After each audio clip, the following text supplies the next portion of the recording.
Hello guys, good evening, welcome back to my YouTube channel. તો જો guys, અત્યારનો blog છે ને આપણે અત્યારથી સાંજથી સ્ટાર્ટ કરીએ છીએ. 9 ફેર કે દેવાનું છે તો કંઈ કામ નથી તો શું કરવાનું. અત્યારનો બ્લોગ જો આપણે સાંજથી સ્ટાર્ટ કરીએ છીએ અને અમે બંને જણા જઈએ છીએ, અમે એક કામથી જ રહીએ છીએ. જો કે કામ એટલે કે એવું કંઈ બહુ મોટું કામ બી નથી અને મોટું કામ બી છે, બંને ગણો ને તો ચાલે એમ છે. કેમ કે મારા આધાર કાર્ડમાં છે ને દીપનું નામ પાછળ લખાવવાનું છે, જોડાવાનું છે મતલબ કે, અને હજુ થયું નથી. તો અત્યારે અમે લોકોએ કરાવવા જોઈએ છે. કેટલા દિવસની વાત છે, જ્યારે જઈએ ને ત્યારે આ લઈને આવજો, પેલું લઈને આવજો, હમણાં નહીં થાય. શું કીધું હતું પહેલાં? હા, ચૂંટણી કાર્ડમાં હસબન્ડનું નામ પાછળ જોઈએ. હવે મેં તો મેરેજ સર્ટી છે તો ચૂંટણી કાર્ડની શું જરૂર? પ્રૂફ માંગે તો પ્રૂફમાં તો મેરેજ સર્ટી એટલું મોટું છે તો ખરા, તો કે પ્રૂફમાં તમારું ચૂંટણી કાર્ડ જોઈએ એવું કહે. એટલે અત્યારે અમે બંને જણા જો બહાર જઈએ છીએ આધાર કાર્ડ માટે. હજુ એને ગાડી સાફ કરવાનું એવું પતશે નહીં ગઈશ. અત્યારે જ મોડું થઈ ગયું છે તો એને આ બધું કરવા તો ફેંકી દેવાનું. તો મળવી થોડી વારમાં ગાઈસ, ટુ બી કન્ટિન્યુ. તો ગાઈસ, અત્યારે છે ને અમે લોકો આધાર કાર્ડનું આવી રીતે લખાવવા માટે પહોંચી ગયા છે. શું કહેવાય, મને નથી આવડતું, ભૂલી ગઈ.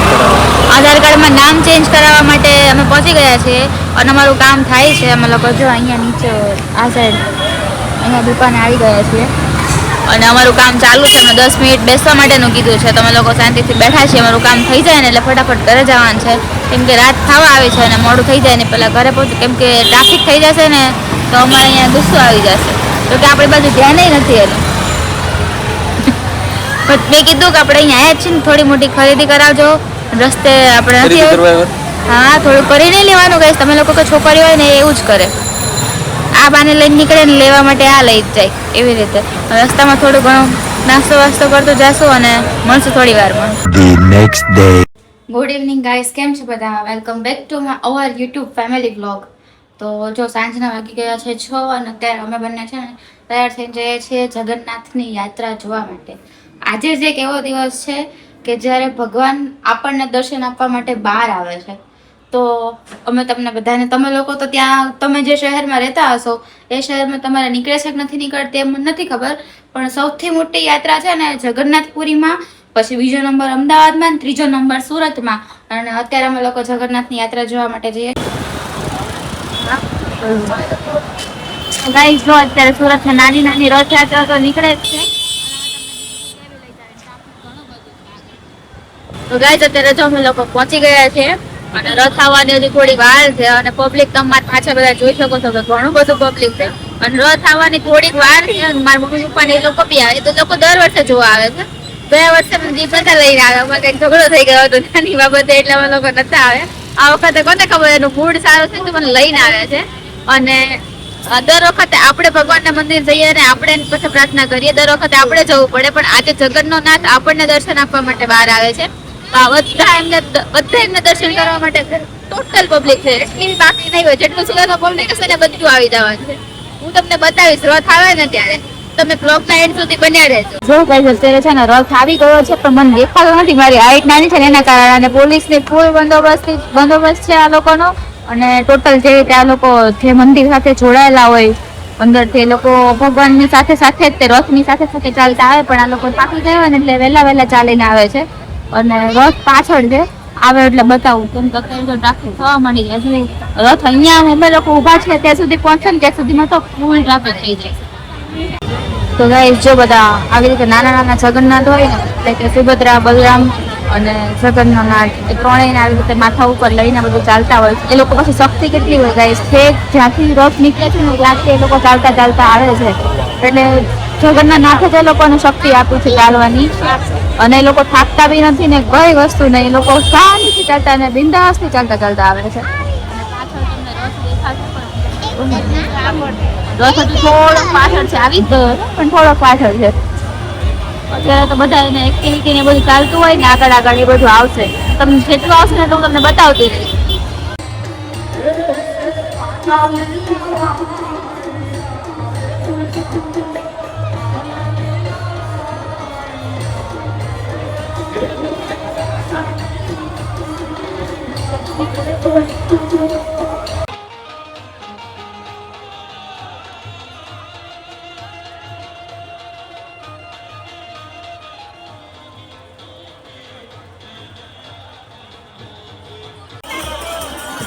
જો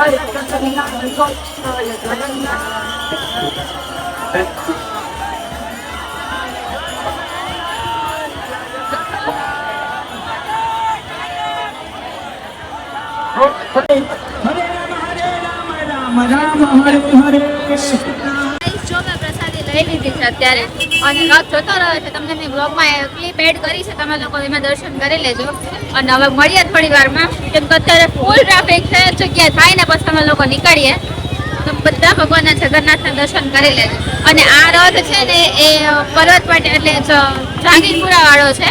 જહાંગીરપુરા જે ઇસ્કોન મંદિર છે ને એનો, અમે લોકો જે સાઈડ છે ને વરાછા વાળોથી રથ છે પણ એ બીજી બાજુ છે. તો અમે આ બ્રાન્ચમાં હતા, હવે બીજી બ્રાન્ચ તો એ બાજુ છે એટલે અમે લોકો ત્યાં નથી ગયા. અમે અહીંયા આવ્યા તો મમ્મી ને પપ્પા એ લોકોએ જોઈ લીધો રથ, પણ એ લોકો આગળ હતા ને અમે લોકો થોડાક આ બાજુ આવી ગયા હતા એટલે અમે લોકો મળી નથી શક્યા. ટ્રાફિક છે ને એના માટે ઇગ્નોર કરી દીધું છે. હવે ઘરે જઈને મળશું એમને.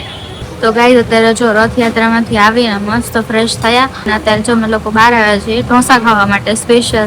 કેમ કે દીપને છે ને ઢોસા ખાવાનું ક્યારનું મન થયું હતું, એટલે કેટલા ટાઈમનું. હવે કીધું હતું કે આપણે કદાચ રથયાત્રા જોવા જાશું ને તો જાશું. તો જો ચાલુ થઈ ગયું છે એનું ખાવાનું. આવે પછી હું તમને બતાવું. અત્યારે તો એ મંચુરિયન ખાય છે, પછી મળીએ થોડી વાર. તો જો ગાઈસ અત્યારે છે ને અમે લોકો જમી કરવી ને બહાર જમવા ગયા હતા, ઢોસા લેવા ખાવા ગયા હતા, લેવા નહીં ખાવા ગયા હતા ને જમવા માટે. તો વ્લોગ લીવાનો ભૂલી ગયો. તમને હાથ તેલ વાળા હોય ને ફોન બગડે. હા, હાથ તેલ વાળા હતા અને ફોન બી બગડે, પણ દિમાગમાંથી જ નીકળી ગયું હતું કે અમે લોકો વ્લોગ લેવાનું ભૂલી ગયા છે. જમી લીધું પછી ખબર પડી. પણ જમી કરીને આવે ને અત્યારે જો ગાર્ડનમાં મસ્ત ઠંડો ઠંડો પવન આવે છે. સવારે વરસાદ હતો, અત્યારે નથી. અને મસ્ત જગન્નાથના દર્શન કરી લીધા, જમી લીધું અને હવે અમે લોકો મસ્ત ઠંડો ઠંડો પવન ખાઈએ, થોડી વાર ચાલીએ ગાર્ડનમાં અને પછી ઘર તરફ જઈએ. તો મસ્ત ઠંડો પવન આવે છે. આને મેં કીધું તમે થોડું ચાલો, તમારું પેટ થોડું વધી ગયું છે. પણ ચાલવાનું નામ તો એનો કઈ હોય નહીં. મને એમ કે તું મારે ભેગું આવે ને તો હું તાર જોડે જોડે ચાલું. મને ભેગું છે હોય ખાતા પીતા ઘરનું છું. હું ખાતા પીતા ઘરની જ છું. તો ગાઈસ અત્યારે 9:30 વાગી ગયા છે અને અમે લોકો જો મસ્ત ઘરે આવી ગયા છીએ. અને જો જગન્નાથ ભગવાનના દર્શન કર્યા, બહુ મસ્ત શાંતિથી દર્શન થઈ ગયા છે. અને અમે લોકો ઘરે આવ્યા, જમી કરવીને મસ્ત ગાર્ડન બેઠા, થોડું ચાલ્યા, આને મેં પરાણે ચલાવ્યા. અને જો કેટલા ટાઈમ પછી આજે હું તમને મળી છું રાતના એન્ડમાં, તમને લોકોને બાય કહેવા માટે અને ગુડ નાઇટ કહેવા માટે. અને હા ગાઈસ, હું તમને એક વસ્તુ કહેવાની ભૂલી જાઉં છું કે અમારા છે ને હમણાં બ્લોગ નહોતા આવતા અમારા. તો હવેથી છે ને અમે તમને થોડા કામમાં પડી ગયા હતા એટલે નહોતા આપતા, પણ હવેથી તમને બ્લોગ આપશું, કન્ટિન્યુ આપશું. પણ તમે લાઈક કરજો, શેર કરજો અને સબસ્ક્રાઈબ કરવાનું ભૂલતા નહીં. તમે બ્લોગ જોશો પણ સબસ્ક્રાઈબ નથી કરતા અને લાઈક નથી કરતા અને કોમેન્ટ બી નથી કરતા. તો હવેથી તમે ડેઈલી બ્લોગ બી જોજો અને લાઈક, શેર, કોમેન્ટ, સબસ્ક્રાઈબ બધું જ કરજો. અને સ્પેશિયલ તો સબસ્ક્રાઈબ કરજો. તો ગુડ નાઇટ, બાય બાય.